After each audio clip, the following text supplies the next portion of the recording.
Napilitan ng Team Barda nina Barbie Fortesa at David Licauco sa pagsalang nila sa GMA Integrated News interviews.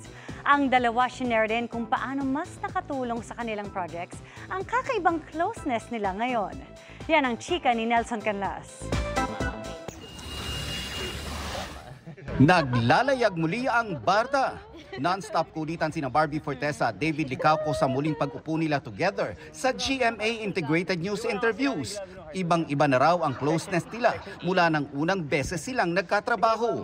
Prangkahan daw ang dalawa sa mga personal talks nila. Ano yung sinabi mo sa akin dati?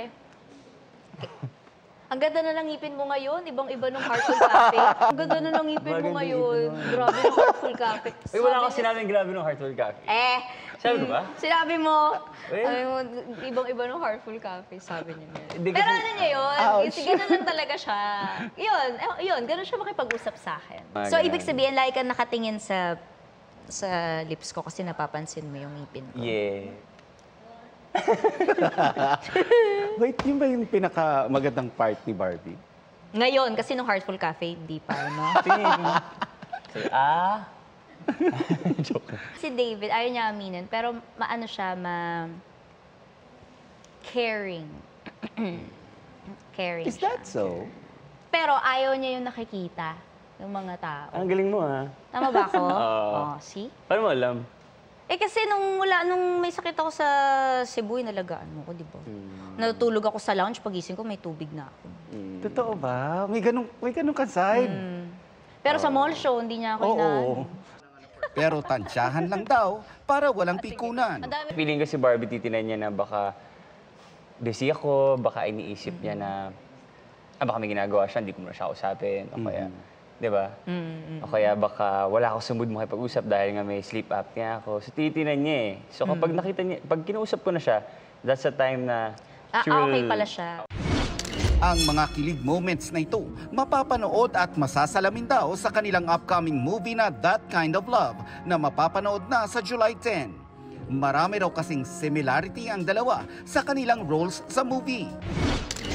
Yung similarities namin, yung negosyante siya, comes from a comfortable family, di ba? So, siguro yun. And yung perception din siguro ng mga tao kay Adam, porque he seems to be perfect on paper, but actually meron din siyang, you know, like he has his own problems also.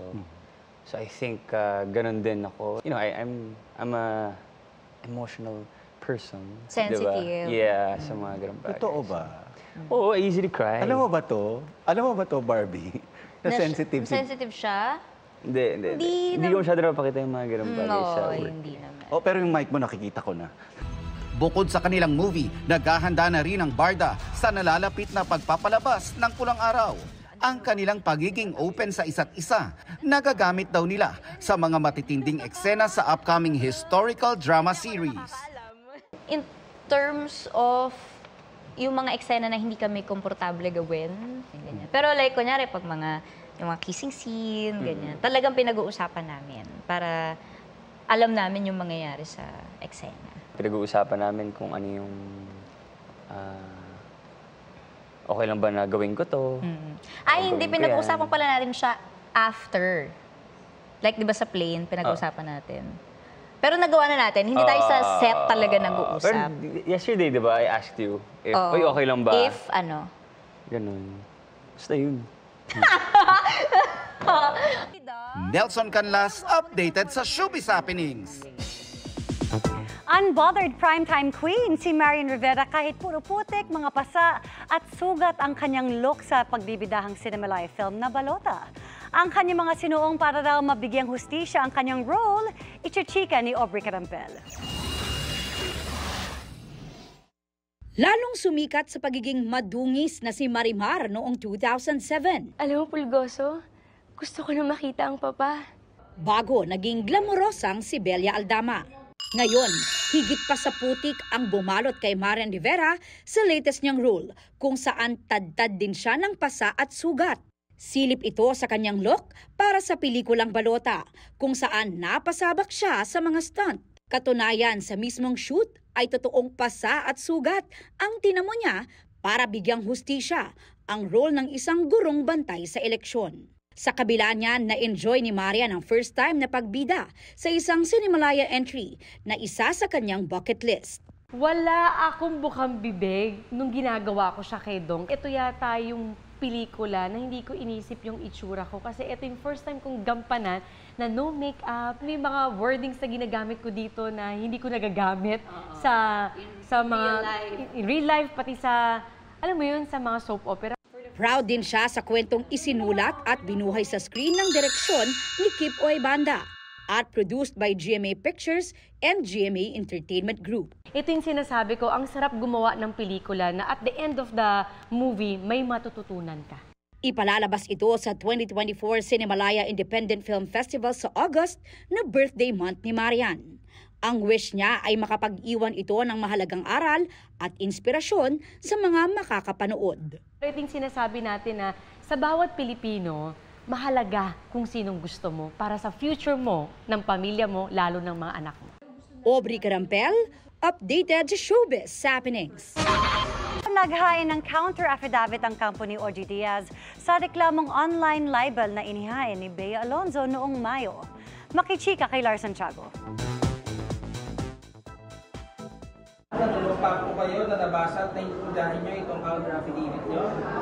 Naghain ng counter affidavit sa Quezon City Prosecutor's Office ang showbiz columnist na si OG Diaz at co-hosts niya sa online show para sa reklamong online libel na inihain ni Bea Alonzo noong Mayo. Sa complaint affidavit ni Bea, sinabi niyang biktima siya ng mga mali, mapanira at malisyosong impormasyon na ikinalat anya ng tatlo. Wala naman sinabi yung client namin na si OG Diaz at yung mga co-host niya yung ibang nagsabi. Ngunit kahit may sinabi yung mga co-host niya, ito ay nakapaloob pa rin sa fair comment doctrine na pinoprotektahan ng ating Korte Suprema. Nagsampa rin ng counter-charge na perjury ang co-host ni OG na si Loy Villarama laban kay Bea. Dahil sa complaint affidavit daw ng aktres ay pinalalabas na nagsabi si Villarama ng mga mapanirang salita kahit wala naman daw itong sinabi. Ayon sa abogado ng tatlo, bukas ang kanilang panig sakaling magkaroon ng pag-uusap o mediation. Patuloy na sinisikap ng GMA Integrated News na makuha ang reaksyon at panig ni Bea sa pagsusumiting ito ng counter affidavit ni na OG at mga kasama. Para sa GMA Integrated News, Lars Santiago, nakatutok 24 oras. Mabilis na chikan tayo para updated sa showbiz happenings.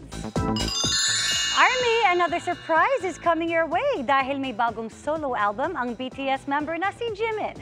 Ayon sa kanyang label na Big Hit Music, Muse ang magiging title nito with 7 tracks.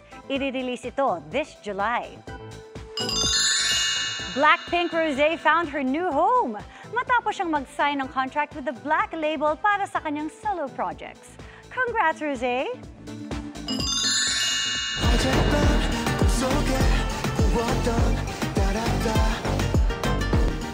It's giving sexy and dark energy vibes from Jonghan and Wonu ng 17 for their unit debut na This Man.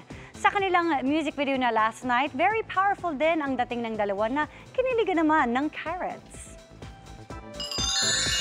Katy Perry is set to roar again dahil this July 11 may comeback ang singer with her brand new single na Woman's World.